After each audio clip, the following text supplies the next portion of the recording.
The Trump administration has barred the sale of a U.S. technology firm to a Chinese-backed company, citing national security risks.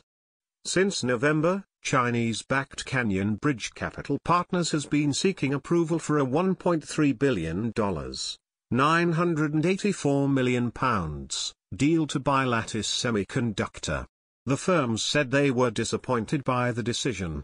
The order comes as the U.S. has been toughening its stance on business dealings with China. The U.S. last month launched a formal review of China's intellectual property practices, which it says may force U.S. companies to surrender valuable information. U.S. politicians and military leaders have also urged the administration to take a closer look at Chinese investments in the U.S., particularly in the technology industry. In its announcement, the Trump administration said it was concerned about the potential transfer of intellectual property from Lattice, which makes advanced computer chips. It also cited the use of Lattice products by the U.S. government. Mr. Trump's decision was in line with an earlier recommendation by the U.S. government panel that reviews foreign transactions for national security considerations. That step typically decides such matters, but the companies made the rare move to appeal directly to the president in an effort to win approval. Oregon-based Lattice has faced falling revenue, with losses in 2016 and 2015. The proposal from Canyon Bridge offered a premium on its share price. In a statement, Lattice chief executive Darren Billerbeck said the failed deal was in the best interests of our shareholders, our customers, our employees and the United States.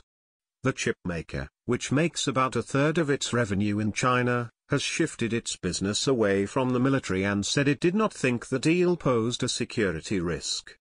It had also pledged to double the number of U.S. jobs in a bid to win approval.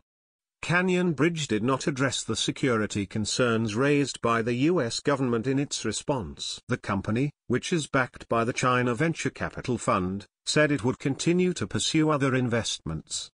The China Venture Capital Fund is owned by state-owned entities, according to the U.S.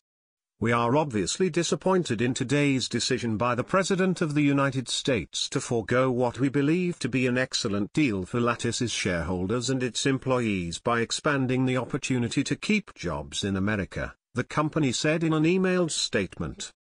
Mr. Trump's decision is the fourth time a president has barred a private deal on national security grounds. President Barack Obama used that authority twice, in both cases against Chinese companies. In 1990, President George H.W. Bush also blocked a Chinese company from acquiring a Seattle manufacturer. The decisions have come as Chinese investment in the U.S. surged, exceeding $46 billion in 2016, triple the amount in 2015, according to the Rhodium Group. Chinese investors are on track to surpass that number this year. Other deals waiting approval include Jack Ma's Ant Financial bid to buy U.S. money transfer company MoneyGram for $1.2 billion. China Oceanwide Holdings Group is also seeking approval of its $2.7 billion acquisition of U.S. insurance company Genworth Financial. U.S. politicians have urged rejection of other deals as well, including a bid to buy to the Chinese stock exchange.